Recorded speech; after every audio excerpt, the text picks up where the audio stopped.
నీతి కథ. వ్యక్తిత్వం మనిషి బాహ్య రూపం కన్నా అంతర్వ్యక్తిత్వం, ఆలోచన విధానం చాలా ముఖ్యము. ఈ విషయం తెలుసుకునేటందుకు కథ విందాము. ఓ రోజు ఓ అమెరికా దేశపు గొప్ప వ్యాపారస్తుడు ఓడలో ప్రయాణం చేయాల్సి వచ్చింది.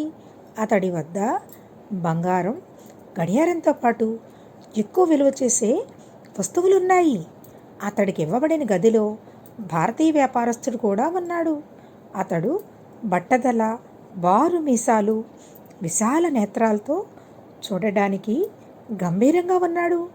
అమెరికా వ్యాపారస్తుడికి అతడి ఆకారం నచ్చలేదు. పైగా అతడికి తన గడియారం, విలువైన వస్తువులు భద్రంగా ఉండవేమోనన్న అనుమానం కూడా కలిగింది. వాటిని భద్రపరచడం చాలా ముఖ్యమని భావించాడు. అమెరికా వ్యాపారస్తుడు ఓడ కెప్టెన్ వద్దకు వెళ్ళి, సార్, నా వద్ద బంగారపు గడియారంతో పాటు విలువైన వజ్రాలు, నగలు, విలువైన బహుమతులు ఉన్నవి. నా గదిలో నాతో పాటు ప్రయాణం చేస్తున్న ఇండియా వ్యాపారస్తుని పట్ల నాకంత నమ్మకం కలగటం లేదు. ఆయన అనుమానంతో ఉండకూడదని నా విలువైన వస్తువులను మీ సేఫ్లో ఉంచుకుంటే నాకెంతో మేలు చేసిన వారవుతారు అని అన్నాడు. దాందేముంది సార్, మీరు తప్పకుండా వాటిని మా సేఫ్లో దాచుకోండి. అయితే ఇండియా వ్యాపారస్తుడు మీకన్నా ముందుగా వచ్చి తన విలువైన సామాన్లని మా సేఫ్లో పెట్టాడు. అయితే అతడు మీపై అనుమానాన్ని ప్రకటించలేదు అని చెప్పాడు ఓడ కెప్టెన్. దాంతో మనిషి రూపం కాదు ప్రధానం అని అమెరికా వ్యాపారస్తునికి అర్థమైని సిగ్గుతో తలదించుకున్నాడు. మనిషికి బాహ్య రూపం కన్నా అంతర్వ్యక్తిత్వం చాలా ఉత్తమమైనది. కథ. మంచితనం. తన కూతురి పెళ్లికి అవసరమైన 10,000 వరహాలు తన అన్నగారైన రాము వద్ద అప్పు తీసుకుని ఇంటి దారి పట్టాడు సోము.